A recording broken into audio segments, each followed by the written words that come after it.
Everyone, welcome to our channel thrust education. इसमें हम आपको बात करने वाले हैं एडिटोरियल करंट अफेयर में, जो कि आज का मेरा टॉपिक होगा बजट 2025-26। और इससे जितने भी इम्पोर्टेंट फैक्ट बनने वाले हैं उसको हम कवर करने वाले हैं। तो आइए देखते हैं। सबसे फर्स्ट टॉपिक मेरा हो जाएगा। सबसे फर्स्ट हम क्या से चालू करते हैं तो बजट 2025-26 को चालू करेंगे और इससे ए टू जेड टॉपिक को हम कवर करने वाले हैं। तो आप वीडियो में शुरू से लेकर लास्ट तक बने रहें। देखते हैं फर्स्ट पॉइंट हम देखते हैं कि महान तेलुगु कवि गुराजदा अप्पा राव के उनका प्रसिद्ध कथन कौन सा था? तो कोई देश केवल उसकी मिट्टी से नहीं बल्कि देश उसके लोगों से है। इस कथन को कोट करते हुए केंद्रीय बजट 2025-26 को वित्त मंत्री निर्मला सीतारमण ने 1 फरवरी 2025 को संसद में पेश किया। और इसके बजट के केंद्रीय थीम क्या हो जाएगा? तो सबका विकास जो हो जाएगा 2025-26 का केंद्रीय बजट का थीम हो जाएगा।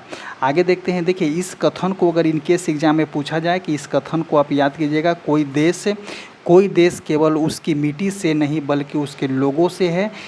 इस कथन को जो है कोट किया गया है।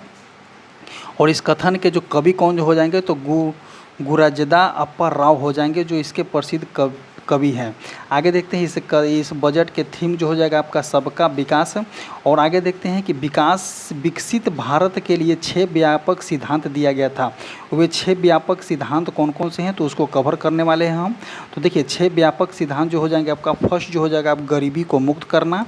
सेकेंड जो हो जाएगा 100% अच्छे स्तर की स्कूली शिक्षा हो जाएगी। थर्ड जो हो जाएगा आपका बेहतरीन, सस्ती और सर्वसुलभ स्वास्थ्य सेवाओं तक पहुंच जो हो जाएगा। फोर्थ जो हो जाएगा आपका 100% कुशल कामगार के साथ सार्थक रोजगार हो जाएगा। आगे देखते हैं। फिफ्थ नंबर जो हो जाएगा आपका आर्थिक गतिविधियां में 70% महिलाएं की भागीदारी हो जाएगा। और हमारे देश में food basket of the world बनाने वाले किसान हो जाएंगे। और इसके देखते हैं कि इसका और क्या बोला गया है। तो देखिए, इस बजट में जो हो जाएगा, इस बजट का उद्देश्य जो है 6 क्षेत्रों में परिवर्तनकारी सुधार करना हो जाएगा। पहला कराधान में हो जाएगा, दूसरा विद्युत में हो जाएगा, तीसरा शहरी विकास में, खनन में, वित्तीय क्षेत्र में और विनियामक सुधार जो हो जाएगा करने की बात किया गया है बजट 2025-26 में। बजट 2025-26 का कुल लागत कितना है? तो देखिए, इसका कुल लागत जो हो जाएगा आपका 50.65 लाख करोड़ हो जाएगा। 50,65,345 करोड़ का बजट हो जाएगा, जिसमें कुल प्राप्तियों का अनुमान जो हो जाएगा आपका कितना है? तो 50,65,345 कुल प्राप्तियाँ, जिसमें से हो जाएगा राजस्व प्राप्तियाँ बोला गया है तो 34,20,409 करोड़ हो जाएगा। और कुल प्राप्तियाँ कितना है? तो 16,44,396 करोड़। और इसमें कुल खर्च का अनुमान भी जो है आपका 50,65,345 करोड़ ही रखा गया है, जिसमें राजस्व खर्च पर कितना किया जाएगा? तो 39,44,255 करोड़ किया जाएगा। और पूंजीगत खर्च पे जो हो जाएगा आपका 11,21,090 करोड़ किया जाएगा। और आपको जो हो जाएगा कि इस बजट का कुल कितना बजट रखा गया है, तो कुल बजट जो हो जाएगा आप इसको याद रखिएगा 50.6 लाख 5 करोड़ हो जाएगा, या 50,65,345 करोड़ जो हो जाएगा आपका कुल बजट हो जाएगा।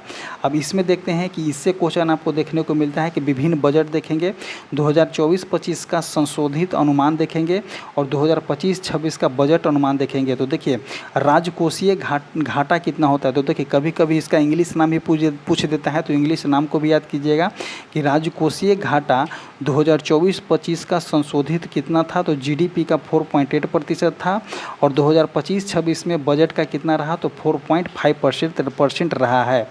अब देखेंगे रेवेन्यू डेफिसिट, मतलब कि राजस्व घाटा, जो GDP का जो है 1.9% रहा है। और 2025-26 में GDP का कितना रहा है? तो 1.5% रहा है। अब देखेंगे हम प्रभावी राजस्व घाटा, मतलब कि इफेक्टिव रेवेन्यू डेफिसिट, जो GDP का 1% रहा है। और इसमें जो 2025-26 की बात करते हैं तो GDP का 0.3% रहा है। अब देखेंगे प्राइमरी डेफिसिट, मतलब कि प्राथमिक घाटा, आंकड़ा जो 2024-25 में जो हो जाएगा संशोधित था आपका वो जीडीपी का 1.9%, वही 2025-26 का बजट अनुमान कितना है तो 0.8% रहा है। तो इसका जो हो जाएगा ये डाटा जो हो जाएगा आप याद रखिएगा, इस डाटा को जो है आप परसेंटेज में ही याद रखिएगा तभी बेनिफिट हो जाएगा, क्योंकि मैक्सिमम क्वेश्चन जो होता है परसेंटेज से ही पूछे जाते हैं। अब देखते हैं कि केंद्रीय बजट 2025-26 में शीर्ष 4 मद देखेंगे। वे चार मद कौन कौन से हैं तो देखिए रुपया आता कहाँ से और रुपया जाता कहाँ से है। सबसे फर्स्ट पॉइंट है कि रुपया आता कहाँ से, तो रुपया जो हो जाएगा आपका उधार और देय पे जो है आपका 24% आता है, इनकम टैक्स जो हो जाएगा आपका 22% से आता है, और जीएसटी पे जो है आपका 18% आता है, और निगम कर से जो होता है आपका 17% आता है। तो रुपया जाता कहाँ पे है तो देखिए करों और शुल्कों में राज्यों का हिस्सा जो होता है 22% चला जाता है, ब्याज अदायगी पे जो है आपका 20% चला जाता है, केंद्रीय क्षेत्र की परियोजना पे जो है आपका 16% खर्च होता है, और रक्षा पे जो है आपका 8% जो है बजट खर्च होता है। नेक्स्ट पॉइंट देखते हैं कि नेक्स्ट क्या बोला गया है तो देखिए बजट भाषण खंड ए में भाषण खंड ए में जो है इस बजट में विकास के लिए चार जो है इंजनों की पहचान किया गया है। विकास के लिए 4 शक्तिशाली इंजन है। वे शक्तिशाली इंजन कौन कौन से तो कृषि हो जाएगा, निवेश हो जाएगा, एमएसएमई हो जाएगा। एमएसएमई का फुल फॉर्म होता है माइक्रो स्मॉल मीडियम इंटरप्राइजेज, और जो हो जाएगा आपका निर्यात हो जाएगा। देखिए इसका पीडीएफ लेने में ब्लर हमें इसलिए आता है क्योंकि एक कलर में होता है, कलर में आने की वजह से जो होता है ब्लर हो जाता है। आगे देखते हैं नेक्स्ट पॉइंट इसमें बोला गया है कि प्रथम पॉइंट दिया गया है आपका इंजन, जो कि आपका प्रथम पॉइंट जो हो जाएगा इंजन में प्रथम इंजन के रूप में कृषि हो जाएगा। तो देखिए कृषि के रूप में क्या बोला गया है कि प्रधानमंत्री जन धन कृषि योजना विकासशील कृषि जिला कार्यक्रम, इस कार्यक्रम में कम उत्पादन, कम फसलों की बुआई और औसत से कम ऋण मापदंडों वाले 100 जिलों को शामिल किया गया है। इस कार्यक्रम का उद्देश्य उत्पादन में वृद्धि करना, फसल विविधता अपनाना, फसल कटाई के बाद भंडारण बढ़ाना, सिंचाई के सुविधा के अनुसार जो करना तथा दीर्घ अवधि एवं लघु अवधि की उपलब्धता को सुविधाजनक बनाया जाएगा।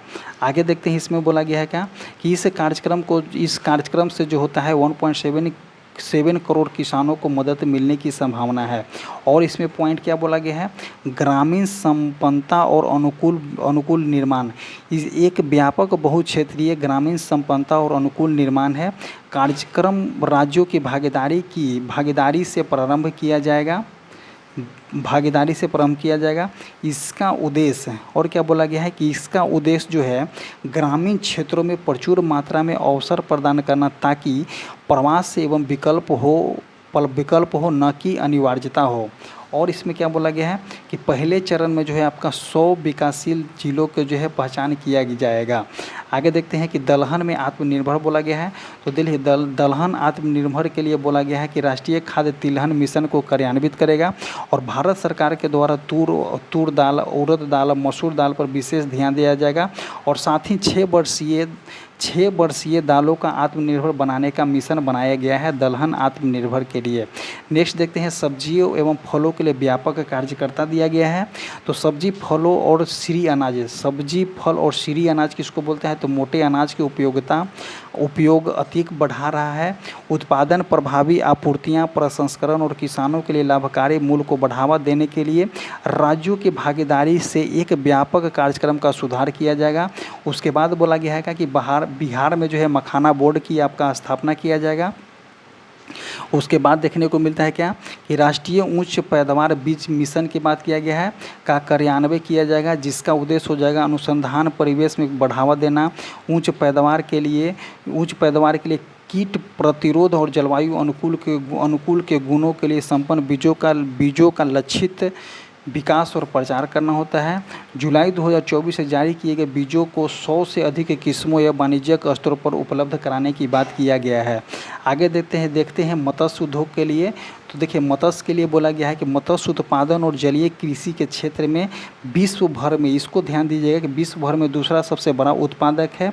समुद्री खाद्य निर्यात का मूल्य जो हो जाएगा 60,000 करोड़ लगाया गया है, और हमारी सरकार जो हो जाएगा अंडमान और निकोबार तथा लक्षद्वीप जैसे द्वीपों पर विशेष ध्यान देने और गहरे समुद्र के सतत मछली पकड़ने को बढ़ावा देने के लिए एक अनुकूल फ्रेमवर्क तैयार किया जाएगा, जो कि मत्स्य उद्योग से हो जाएगा। नेक्स्ट देखते हैं आपका कपास उत्पादन मिशन से। तो कपास उगाने वाले लाखों किसान के लाभ के लिए कपास उत्पादकता मिशन की घोषणा किया जाएगा, जिसके लिए एक पंचवर्षीय अभियान चलाई जाएगी। ब्याज सब्सिडी योजना के अंतर्गत किसान क्रेडिट कार्ड के माध्यम से लिए जाने वाले ऋण को 3 लाख से बढ़ा करके 5 लाख किया जाएगा। अब देखते हैं हम एमएसएमई पे बात करते हैं। एमएसएमई क्या होता है? तो माइक्रो स्मॉल मीडियम इंटरप्राइजेज होता है। तो आइए देखते हैं, इसको समझते हैं कि क्या बोला गया है। देखिए एमएसएमई पे क्या बोल रहा है कि वित्त मंत्री ने विकास के लिए 5.7 करोड़ एमएसएमई को दूसरे शक्तिशाली इंजन बताया है, क्योंकि यह हमारे निर्यात में जो है 45% जो है योगदान करेगा। वर्तमान में 7.5 करोड़ लोगों को रोजगार देने वाले हमारे विनिर्माण में 36% का योगदान करने वाले 1 करोड़ से अधिक पंजीकृत एमएसएमई मिलकर भारत के वैश्विक विनिर्माण केंद्र बनाने का प्रयास कर रहे हैं। और आगे क्या बोला गया है इसके लिए आगे बोला गया है कि ऋण तक पहुंच में सुधार के लिए ऋण गारंटी कवर बढ़ाया जाएगा। सूक्ष्म एवं लघु उद्यमियों के लिए 5 करोड़ से बढ़ा करके 10 करोड़ किया जा रहा है, जिसमें जो हो जाएगा अगले 5 वर्षों में 1.5 लाख करोड़ के अतिरिक्त ऋण उपलब्ध होगी। और जो बोला गया है स्टार्टअप के लिए जो है 10 करोड़ से बढ़ा करके 20 करोड़ किया गया है, जिसमें आत्मनिर्भर भारत के लिए महत्वपूर्ण 27 प्रमुख क्षेत्रों में ऋण के लिए गारंटी शुल्क कम करने और 1% किया जाएगा। आगे क्या बोला गया है कि ऊंचे तरल से चल रहे निर्यातक एमएसएमई में 20 करोड़ रुपये तक के ऋण के लिए सुविधा बोला गया है। इसमें क्या बोला गया है, देखिए एक हो जाता है एमएसएमई माइक्रो स्मॉल और मीडियम। इसमें जो होता है निवेश और टर्नओवर बोला गया है। अगर मानते हैं निवेश वर्तमान में 1 लाख है तो संशोधित करके उसको 2.5 लाख बोला गया है। वर्तमान में उसका टर्नओवर 5 लाख बोला गया है, 5 करोड़ करोड़ में बात कर रहा है। तो देखिए वर्तमान में अगर सूक्ष्म स्मॉल माइक्रो स्मॉल और मीडियम, तो माइक्रो स्मॉल सूक्ष्म उद्योग में वर्तमान में अगर 1 करोड़ निवेश की बात बोला गया है तो उसको संशोधित करके 2.5 करोड़ बोला गया है। अगर टर्नओवर की बात करते हैं तो वर्तमान में 5 था तो उसको संशोधित करके 10 किया गया है। स्मॉल की बात करते हैं तो वर्तमान में 10 करोड़ था तो 10 करोड़ से कितना हो जाएगा 25 करोड़ किया गया है। टर्नओवर जो है 50 से 100 करोड़ किया गया है। और माइक्रो स्मॉल मीडियम में बात किया गया है तो 50 से 125 किया गया है आपका निवेश में। और टर्नओवर में जो है आपका 250 से 500 करोड़ किया गया है। तो ये क्वेश्चन जो होता है कभी कभी एग्जाम में आपको देखने को मिल जाता है। अब आगे देखते हैं कि सूक्ष्म उद्योगों के लिए क्रेडिट कार्ड। यह उद्यम पोर्टल पर पंजीकृत सूक्ष्म उद्यमों के लिए 5 लाख सीमा वाले विशेष अनुकूल क्रेडिट कार्ड शुरू करेगा, जिसमें से जो हो जाएगा 10 लाख कार्ड जारी किया जाएगा। और आगे बोला गया है कि स्टार्टअप के लिए 11,000 करोड़ के अंशदान के लिए निधियों के लिए नए कोष की स्थापना की जाएगी। आगे देखते हैं कि पहली बार अनुसूचित जातियों और अनुसूचित जनजातियों में सहित 5 लाख उद्यमियों के लिए एक नई योजना बनाने की शुरुआत किया गया है, जिससे जो है अगले 5 वर्षों में जो होता है 2 करोड़ तक की सावधि ऋण उपलब्ध होगा। आगे देखते हैं कि देखिए इसमें बोला गया है कि फुट बियर और लेदर क्षेत्रों के लिए फोकस प्रोडक्ट स्कीम बोला गया है। इस स्कीम में लेदर फुटवियर और बिना लेदर वाले गुणवत्तापूर्ण फुटवियर के उत्पादन हेतु आवश्यक डिजाइन क्षमता घटक विनिर्माण और मशीनों के लिए सहायता दी जाएगी। इस स्कीम से 22 लाख व्यक्तियों को रोजगार मिलेगा, 4 लाख करोड़ का कारोबार हो जाएगा और 1.1 करोड़ से अधिक का जो हो जाएगा इसके निर्यात होगा। किसके थ्रू? तो फुटवियर और लेदर क्षेत्रों में फोकस के लिए। आगे देखते हैं बोला गया है क्या कि भारत को वैश्विक खिलौना केंद्र बनाने के लिए एक योजना पर कार्यान्वित की जाएगी। नेक्स्ट देखते हैं कि बिहार में जो है आपका खाद्य प्रसंस्करण के लिए जो हो जाएगा राष्ट्रीय खाद्य प्रौद्योगिकी उद्यमशिला और प्रबंध संस्था स्थापित किया जाएगा, जिसके परिणाम स्वरूप किसानों के उत्पादन के मूल्य संवर्धन के माध्यम से उसकी आमदनी बढ़ेगी। और देखते हैं कि युवाओं को कौशल प्रशिक्षण और उद्यमशीलता और रोजगार के अवसर भी प्राप्त होंगे। आगे देखते हैं कि सरकार जो है मेक इन इंडिया को आगे बढ़ाने के उद्देश्य से लघु माध्यम और बड़े उद्योगों को शामिल करते हुए राष्ट्रीय विनिर्माण मिशन की स्थापना करेगी। तो इस भी पॉइंट को याद रखिएगा कि मेक इन इंडिया को बढ़ावा देने के लिए भारत सरकार जो हो जाएगा राष्ट्रीय विनिर्माण मिशन की स्थापना करेगी। नेक्स्ट पॉइंट जो हो जाएगा आपका तीसरा इंजन जो हो जाएगा निवेश हो जाएगा, जो कि आपका देखिए निवेश भी जो हो जाएगा 3 प्रकार का बोला गया है। कौन कौन से? तो लोगों में निवेश, अर्थव्यवस्था में निवेश और नवाचार में निवेश, 3 निवेश है। तो पहला देखते हैं हम लोगों में निवेश क्या बोला गया है। तो देखिए, सक्षम आंगनवाड़ी और पोषण 2.0 के माध्यम से 8 करोड़ से अधिक बच्चों और 1 करोड़ गर्भवती महिलाओं एवं पूर्वोत्तर क्षेत्र में लगभग 20 लाख किशोरियों के पोषण संबंधी सहायता प्रदान करेगा। जिज्ञासा और नवाचार की भावना उत्पन्न करने तथा वैज्ञानिक सोच को बढ़ावा देने के लिए अगले 5 वर्षों में सरकारी स्कूल में 5000 अटल टिंकरिंग प्रयोगशाला स्थापित की जाएगी। तो इस क्वेश्चन को ध्यान दीजिए कि सरकारी स्कूलों में जो है 50,000 अटल टिंकरिंग प्रयोगशाला स्थापित किया जाएगा। आगे देखते हैं कि भारत नेट परियोजना के अंतर्गत ग्रामीण क्षेत्रों में सभी सरकारी और माध्यमिक स्कूलों में प्राथमिक स्वास्थ्य केंद्रों और ब्रॉडबैंड कनेक्टिविटी लगाने की प्रदान किया जाएगा। अगला पॉइंट हो जाएगा कि सरकार और उच्च शिक्षा के लिए भारतीय भाषाओं में डिजिटल रूप में पुस्तक प्रदान करने के लिए भारतीय भाषा पुस्तक योजना कार्यान्वित किया है। तो देखिए, भारतीय भाषाओं में डिजिटल रूप से पुस्तक प्रदान करने के लिए भारतीय भाषा पुस्तक योजना शुरू किया जा रहा है। आगे देखते हैं कि इसके लक्ष्य विद्यार्थियों को भविष्य बेहतर बनाने के ढंग को समझना हो जाएगा। नेक्स्ट पॉइंट देखेंगे कि वैश्विक विशेषज्ञता और भागीदारी के साथ 5 राष्ट्रीय कौशल उत्कृष्टता केंद्र को स्थापित किया जाएगा और जो हो जाएगा मेक फॉर इंडिया और मेक फॉर द वर्ल्ड विनिर्माण के लिए आवश्यक कौशल के साथ हमारे युवाओं को सुसज्जित किया जाएगा। तो देखिए, 5 राष्ट्रीय कौशल उत्कृष्टता केंद्र की स्थापित की जाएगी और जिसके लिए जो हो जाएगा कि मेक फॉर इंडिया और मेक फॉर द वर्ल्ड के लिए विनिर्माण के लिए आवश्यक कौशलों के साथ किया जाएगा। अब बोला गया है कि आईआईटी की क्षमता में विस्तार किया जाएगा। क्या बोला गया है? आईआईटी की क्षमता में विस्तार किया जाएगा। तो 23 आईआईटी में टोटल कितने आईआईटी है? तो 23 आईआईटी में विद्यार्थियों की कुल संख्या जो है आपका 100% की वृद्धि हुई है। 5 आईआईटी की अतिरिक्त अवसंरचना का सृजन किया जाएगा। 5 गो आईआईटी बनाया जा रहा है और आईआईटी पटना में छात्रावास और अन्य अवसंरचना संबंधी क्षमता को भी बढ़ाया जाएगा।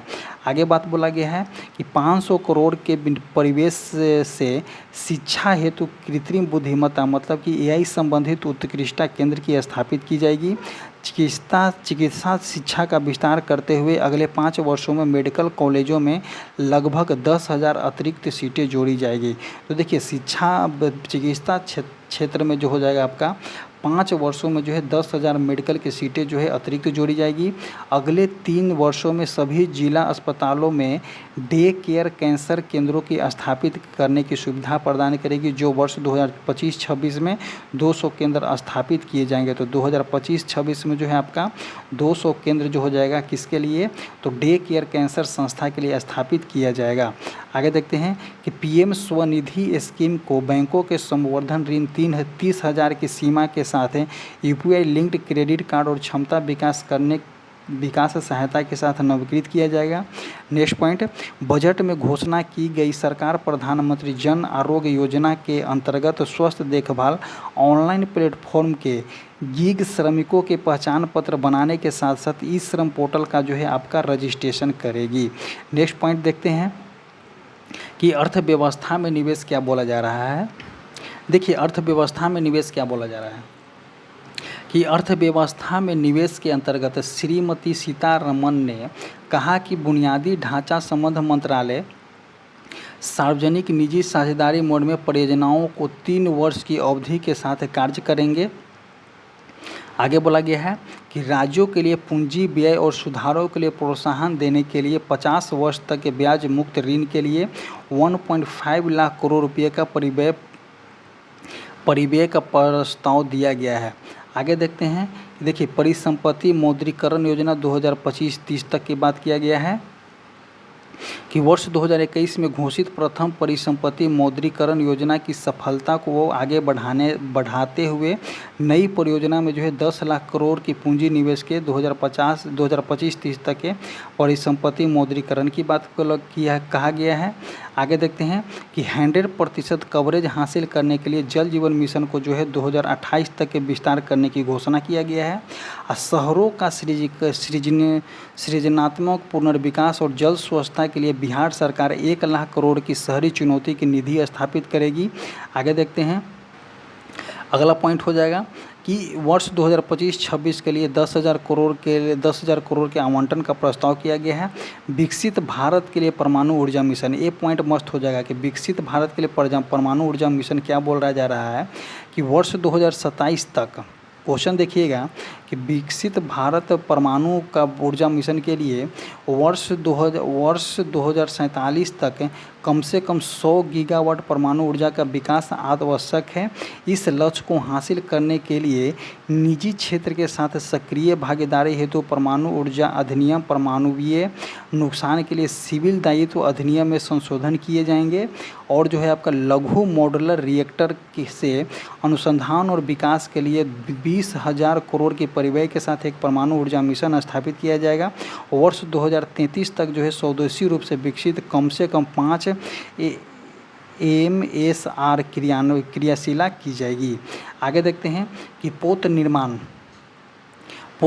वित्तीय सहायता नीति को नवीकृत किया जाएगा। जल पोतों की रेंज श्रेणियां और क्षमता को बढ़ाने के लिए शिप बिल्डिंग कलेक्टरों को सुविधा प्रदान की जाएगी। आगे देखते हैं कि समुद्री उद्योगों के लिए दीर्घावधिक वित्त पोषण के लिए 25,000 करोड़ की निधि के साथ एक सामुदायिक विकास निधि स्थापित की जाएगी। सरकार द्वारा जो है 49% तक का अंशदान किया जाएगा और शेष राशि पत्तनों और निजी क्षेत्रों से जुटाई जाएगी। आगे क्या बोला गया है कि एक संशोधित उड़ान स्कीम की जाएगी। अगले 10 वर्षों में 120 नए गंतव्यों क्षेत्रीय कनेक्टिविटी बढ़ाए जा सकते हैं और 4 करोड़ यात्रियों ऐसे परिवहन सुविधा दी जाएगी। आगे देखा गया है कि बिहार में जो है आपका ग्रीनफील्ड एयरपोर्ट की बात किया गया है। उसके बाद जो है आपका मिथिलांचल में पश्चिमी कोसी नहर परियोजना की बात किया गया है। आगे देखते हैं कि स्वनिधि 2 योजना की बात किया गया है। नेक्स्ट देखते हैं, नेक्स्ट हो जाएगा आपका कि अन्य जो है 40,000 इकाइयों का निर्माण कार्य 2025 तक पूरा कर लिया जाएगा और 15,000 करोड़ की इस अवधि के लक्ष्य जो हो जाएगा 1 लाख इकाइयों को सिर्फ पूरा करना है। और देश में जो है 50 पर्यटन स्थलों को राज्यों के भागीदारी चैलेंज मोड माध्यम से विकसित किया जाएगा और भगवान बुद्ध के जीवन काल से संबंधित स्थलों पर जो है आपका विशेष ध्यान देने की बात किया गया है। अब देखते हैं नवाचार में निवेश। नवाचार में निवेश क्या बोल रहा है? नवाचार में निवेश, देखिए नवाचार में निवेश बोला जा रहा है, नवाचार में निवेश के अनुसंधान, विकास और नवाचार पहलों को कार्यान्वित करने के लिए 20,000 करोड़ आवंटित किया जाएगा, बजट के आवंटित किया जाएगा। पीएम अनुसंधान अध्येतावृत्ति योजना, इसको पॉइंट देखिएगा, पीएम अनुसंधान अध्येतावृत्ति योजना। पीएम अनुसंधान अध्येतावृत्ति योजना के अंतर्गत अगले 5 वर्षों में संवर्धित वित्तीय सहायता के साथ आईआईटी और आईआईएम में प्रौद्योगिकी अनुसंधान के लिए 10,000 अध्येतावृत्तियाँ की प्रदान की जाएगी। आगे बोला गया है खाद्य और पोषण सुरक्षा के लिए 10 लाख जर्मप्लासा लाइनों के साथ दूसरे जीन बैंकों की स्थापित की जाएगी। आगे बोला गया है कि भू स्थानांतरित अवसंरचना और डाटा विकसित करने के लिए राष्ट्रीय भू स्थानांतरित मिशन की शुरुआत की जाएगा।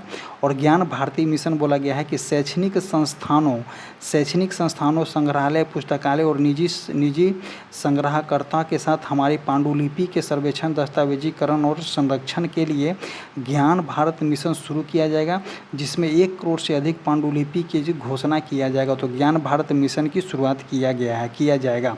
आगे देखते हैं इंजन 4 बोला गया है क्या? चौथे इंजन में जो हो जाएगा आपका निर्यात हो जाएगा कि निर्मला सीतारमण ने निर्यात को विकास का चौथा इंजन बताते हुए कहा है कि क्षेत्रीय और मंत्रालयी लक्ष्यों के साथ निर्यात संवर्धन मिशन का शुभारंभ किया जाएगा, जिसे वाणिज्य मंत्रालय, एमएसएमई मंत्रालय और वित्त मंत्रालय द्वारा संयुक्त रूप से चलाया जाएगा। आगे क्या बोला गया है कि अंतर्राष्ट्रीय व्यापार हेतु भारतीय ट्रेडनेट नामक एक डिजिटल सार्वजनिक अवसंरचना स्थापित किया जाएगा। यह एकीकृत लॉजिस्टिक इंटरफेस और प्लेटफॉर्म में सहायक प्रदान करेगी।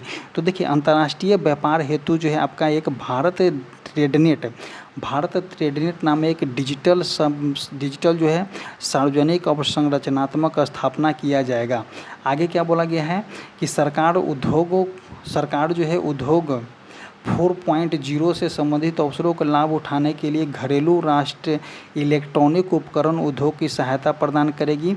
उभरते हुए टियर 2 शहरों में वैश्विक क्षमता क्षेत्रों को बढ़ावा देने के लिए एक राष्ट्रीय फ्रेमवर्क तैयार किया जाएगा। अब बोला गया है कि ईंधन के रूप में सुधार किस तरह से की जाएगी। ईंधन के रूप में शुरुआत के लिए बोला गया है कि इंजन के लिए ईंधन के तौर पर सुधारों को स्पष्ट करते हुए श्रीमती निर्मला सीतारमण ने कहा है कि पिछले 10 वर्षों से ज़्यादा समय में सरकार ने करदाताओं की सुविधा के लिए फेसलेस मूल्यांकन, करदाता चार्टर, त्वरित रिटर्न, लगभग 99% रिटर्न एवं मूल्यांकन के आधार पर विवाद से विश्वास योजना जैसे कि कई सुधारों को कार्यान्वित किया जाएगा। इस प्रयासों को जारी रखते हुए उन्होंने एक विभाग मतलब कि विश्व प्रथम और जांच बाद में जो है विश्वास प्रथम और जांच बाद में जो है वचनबद्ध को दोहराया था। आगे देखते हैं कि बीमा क्षेत्र में जो है निवेश को 74% से बढ़ा करके 100% कर दिया गया है। नेक्स्ट पॉइंट को कवर करेंगे कि सार्वजनिक क्षेत्र के बैंक मतलब कि सार्वजनिक क्षेत्र के बैंक SHG सदस्यों को ग्रामीण क्षेत्रों के लिए लोगों को ऋण आवश्यकता को पूरा करने के लिए ग्रामीण क्रेडिट कार्ड फ्रेमवर्क चालू किया जाएगा। और पेंशन क्षेत्र में विनियमता, समन्वय और विकास के लिए एक फोरम की स्थापित किया जाएगा। वर्ष 2025 में केंद्रीय KYC रजिस्टर को पुनरुद्धार किया जाएगा। आगे देखते हैं विनियामक सुधार क्या बोला गया है कि 21वीं सदी के लिए आधुनिक लचीले लोगों के अनुकूल और विश्वास आधारित नियामक प्रारूप को विकसित करने के लिए निम्नलिखित 4 विशेष उपाय कौन कौन से हैं। तो पहला उपाय जो हो जाएगा आपका विनियामक सुधार हेतु उच्च स्तरीय समिति के गठन करना है। दूसरा जो हो जाएगा राज्यों के निवेश एवं अनुकूलन सूचकांक हो जाएगा। नेक्स्ट पॉइंट जो हो जाएगा आपका वित्तीय स्थिरता और विकास परिषद के अंतर्गत वर्तमान विनिमय और सहायक अनुदान को प्रभावी का मूल्यांकन करना। और चौथा जो हो जाएगा जन विश्वास विधेयक 2.0। आगे देखते हैं कि बजट भाषण खंड B में क्या हो जाएगा तो अप्रत्यक्ष कर से संबंधित हो जाएगा। औद्योगिक वस्तुओं के लिए सीमा शुल्क टैरिफ संरचना को युक्ति संगत बनाना। केंद्रीय बजट 2025-26 के तहत 7 टैरिफ दरों को घटाने का प्रस्ताव किया गया है। इसके बाद शेष बचे टैरिफ दरों शून्य दर सहित 8 रह जाएगी। आगे क्या बोला गया है कि कैंसर जैसे असाधारण रोगों को राहत देने के लिए 36 जो है जीवन रक्षक औषधियाँ और दवाओं के बुनियादी सीमा शुल्क BCD को पूरी तरह से छूट दी जाएगी। कोबाल्ट पाउडर और लिथियम आयन बैटरी, पारा, जिंक और अन्य 12 महत्वपूर्ण खनिजों के अपशिष्ट पर पूरी तरह से छूट प्राप्त किया जाएगा। भुने हुए वस्त्रों पर सीमा शुल्क की संशोधन जो है 20% अथवा 115 रुपये प्रति किलोग्राम में जो भी अधिक होगा उसे करने का प्रस्ताव किया गया है। आगे देखते हैं कि इंटरएक्टिव फ्लैट पैनल डिस्प्ले मतलब कि इलेक्ट्रिक वस्तुओं पर बुनियादी सीमा 10% से बढ़ा करके 20% किया गया है। इलेक्ट्रिक वाहनों के लिए लिथियम आयन बैटरी का विनिर्माण के लिए 35 अतिरिक्त पूंजीगत वस्तुएं पर छूट और मोबाइल फ़ोन बैटरी विनिर्माण हेतु 28 अतिरिक्त पूंजीगत वस्तुओं पर छूट की बात किया गया है। आगे देखते हैं कि हस्तशिल्प वस्तुओं के निर्यात अवधि 6 महीने से बढ़ा करके 1 वर्ष किया गया है। आवश्यक पड़ने पर इसको 3 महीने के लिए और बढ़ाई जाएगी। तो ये पॉइंट जो हो जाएगा आपका मोस्ट इम्पोर्टेंट पॉइंट हो जाएगा कि हस्तशिल्प वस्तुओं के विनिर्मित निर्यात अवधि 6 महीने से बढ़ा करके आपको 1 वर्ष किया गया है और आवश्यकता पड़ने पर इसको 3 वर्ष के लिए और बढ़ाई जाएगी। आगे देखते हैं कि समुद्री उत्पाद फ्रोजन फिश पेस्ट के निर्माण पर सीमा शुल्क जो हो जाएगा 30% से घटा करके 5% किया गया है। आयाती वस्तुओं के अंतिम उत्पादों की समय सीमा जो है 6 महीना से बढ़ा करके 1 वर्ष की गई है। नेक्स्ट पॉइंट क्या बोलते हैं तो नेक्स्ट पॉइंट देखते हैं हम इसमें प्रत्यक्ष कर से। तो देखिए नई कर व्यवस्था के अंतर्गत जो है आपको 12 लाख रुपये तक की आय मतलब कि अर्थात विशिष्ट दर जैसे कि पूंजीगत लाभ को छोड़ करके 1 लाख रुपये प्रति माह की आय पर कोई आपको देय नहीं होगा। वेतनभोगियों पर करदाताओं के लिए यह सीमा जो है 75,000 रुपये की मासिक कटौती के कारण जो हो जाएगा 12.7 लाख रुपये पर भी होगी। अब देखते हैं नई व्यवस्था बोला गया है। तो देखिए 0 से 4 लाख तक के कोई टैक्स नहीं लगता है, 4 से 8 लाख तक के 5% लगता है, 8 से 12 लाख पर जो है 10% लगता है, 12 से 16 लाख पे जो है आपका 15% लगता है, 16 से 20 लाख पे 20% लगता है, 20 से 24 लाख पे 25% लगता है और 24 लाख से ऊपर के पे जो हो जाएगा आपका 30% लगता है। अब बात करते हैं हम TDS को तर्कसंगत बनाने के लिए। तो वरिष्ठ नागरिकों के लिए ब्याज दर पर कटौती सीमा 50,000 रुपये से 2 गुना बढ़ा करके 1 लाख रुपये की जा रही है। आगे देखते हैं कि किराए पर TDS के लिए वार्षिक सीमा जो है 2.4 लाख करोड़ से बढ़ा करके 6 लाख रुपये किया गया है। आगे देखते हैं कि उच्च TDS कटौती के प्रावधान केवल गैर पैन मामलों पर ही लागू होंगे। नेक्स्ट पॉइंट देखेंगे कि छोटे धर्मार्थ न्याय और संस्थाओं को पंजीकृत अवधि को बढ़ा करके 5 वर्ष से 10 वर्ष किया जाएगा। करदाताओं को अपने स्वामित्व वाली संपत्तियों के लिए शून्य वार्षिक मूल्य का दावा बिना किए शर्त को अनुमति पर का प्रस्ताव किया गया है। आगे देखते हैं कि 29 अगस्त 2024 को या उससे पश्चात व्यक्तियों द्वारा राष्ट्रीय बचत स्कीम के लिए से किए गए आहरण पे छूट हो जाएगा आपका। आगे देखते हैं कि देश में अंतर्देशीय जल परिवहन को बढ़ावा देने के लिए मौजूदा टन भार कर योजनाओं के लाभ को भारतीय पोत अधिनियम 2001 के अंतर्गत पंजीकृत अंतर्देशीय जलयानों के लिए विस्तारित करने का प्रस्ताव किया गया है। 1 अप्रैल 2030 से पहले निगमित होने वाले भारतीय स्टार्टअप इकोसिस्टम 5 वर्ष तक अवधि तक बढ़ाने का जो है आपका लाभ प्रदान किया जाएगा। आगे देखते हैं कि सोवरेन वेल्थ फंड और पेंशन निधि द्वारा अवसंरचनाओं क्षेत्र में वित्त पोषण को बढ़ावा देने के लिए निवेश करने की तारीख को 5 वर्ष से बढ़ा करके आपको 31 मार्च 2030 तक के प्रस्ताव किया गया है। अब देखेंगे हम कि बजट 2025-26 के तहत बजट 2025-26 के तहत विभिन्न योजनाओं पे खर्च को कवर करेंगे। तो देखिए खर्च कौन कौन से हो जाएगा। तो देखिए प्रधानमंत्री गरीब कल्याण योजना पे जो है आपका 2,03,000 करोड़ रुपया जो होता है खर्च होता है। तो प्रधानमंत्री गरीब कल्याण अन्न योजना पे जो है 2,03,000 करोड़ खर्च हो रहा है। मनरेगा पे जो हो जाएगा 46,000 करोड़ हो जाएगा। जल जीवन मिशन पे जो है आपका 67,000 करोड़ हो जाएगा। और प्रधानमंत्री किसान सम्मान निधि पे जो हो जाएगा आपका 63,500 करोड़ हो जाएगा। तो इस पॉइंट को आप कवर करेंगे। इस पॉइंट को देखिए प्रधानमंत्री गरीब कल्याण अन्न योजना पे जो हो जाएगा आपका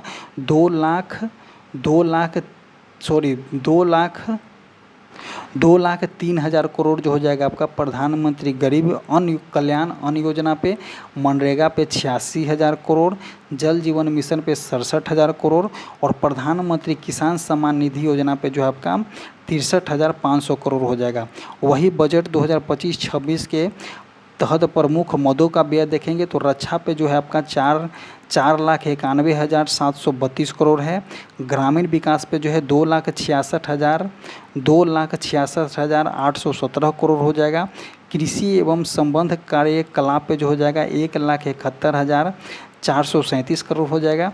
शिक्षा पे बात करते हैं तो 1,28,650 करोड़ हो जाएगा। वही अगर स्वास्थ्य पे बात करते हैं तो 98,311 करोड़ रुपया जो हो जाएगा आपका शिक्षा पे हो जाएगा। तो ये सभी डाटा को जो आपको याद कीजिएगा कि ये सभी डाटा महत्वपूर्ण हो जाएगा। देखिए थोड़ा सा बजट से बोरिंग जो होता है, पढ़ने में बोरिंग तो लगता है लेकिन इंपॉर्टेंट होता है, जिसके कारण आपको पढ़ना होता है। और इसी तरह से जो है बजट का पूरा सेशन समाप्त होता है।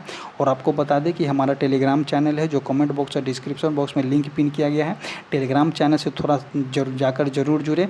और देखिए बजट से थोड़ा सा बोरिंग होता है, इसीलिए आपको जो फैक्ट लगा कि हाँ ये सही होगा पढ़ाने के लिए तो आपको हम बता दिए। और जो फैक्ट है कि हाँ इससे क्वेश्चन देखने को मिलता है तो ज़रूर उसको कवर कीजिएगा। इसी तरह से वीडियो जो होता है समाप्त होता है। Thank you.